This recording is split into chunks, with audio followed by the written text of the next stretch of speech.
मेरे प्यारे भाई और बहनों, आज हम लोग पवित्र त्रित्व का पर्व मना रहे हैं। इस महापर्व के दिन हम सभी जानते हैं कि हम पिता का, पुत्र का और पवित्र आत्मा का पर्व मना रहे हैं। पवित्र त्रित्व एक रहस्य है, इसे जानना कठिन है, लेकिन विश्व के महान ईश शास्त्रियों ने इस रहस्य को जानने की भरसक चेष्टा की, लेकिन अधिकांश लोग असफल रहे। क्यों? ईश्वर ने आदिकाल में अपने असीम प्राज्ञा और विवेक के द्वारा मनुष्य को अपना प्रतिरूप बनाया,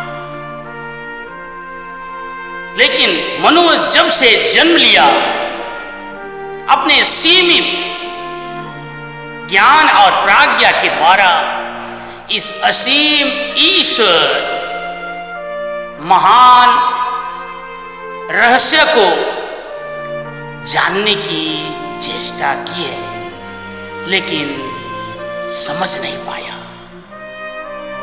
क्योंकि ईश्वर को ना केवल हमें जानना चाहिए, उससे बड़ा हमें मानना चाहिए। समझने से ज्यादा उस पर विश्वास करना बड़ी आवश्यक है।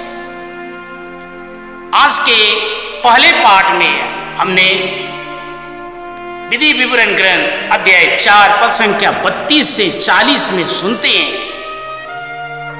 बताता है कि ईश्वर ने सुंदर सृष्टि को बनाया, मनुष्य को अपना प्रतिरूप बनाया,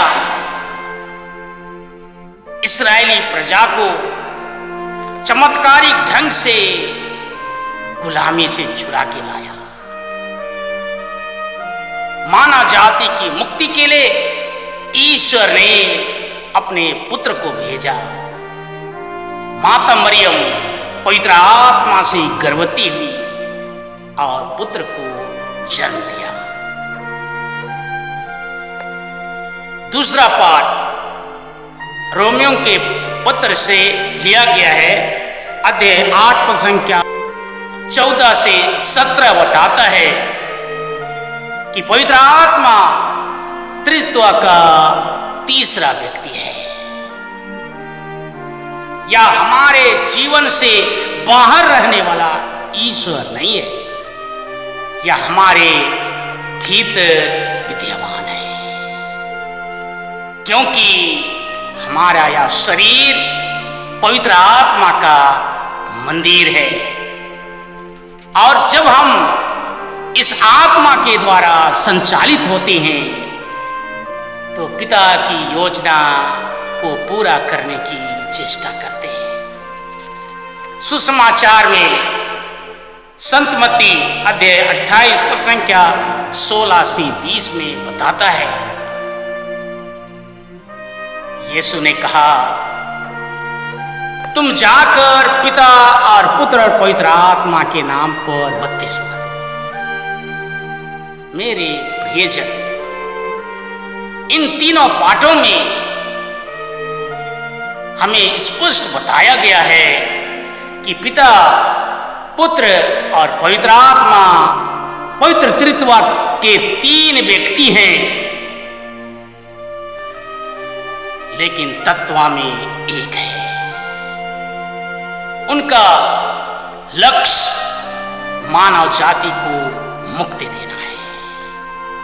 आज के दिन में पवित्र त्रित्व को समझने से बड़ा हमें विश्वास करने की जरूरत है। ईश्वर को मानने की जरूरत है। पिता, पुत्र और पवित्र आत्मा में सुंदर समन्वय है, एकता है। आज के दिन में माता कलीसिया हमें निमंत्रण देती है कि हमारे परिवार में, हमारे समाज में, हमारे मंडली में, हमारे कलीसिया में, विश्व में नाना प्रकार के लोग हैं।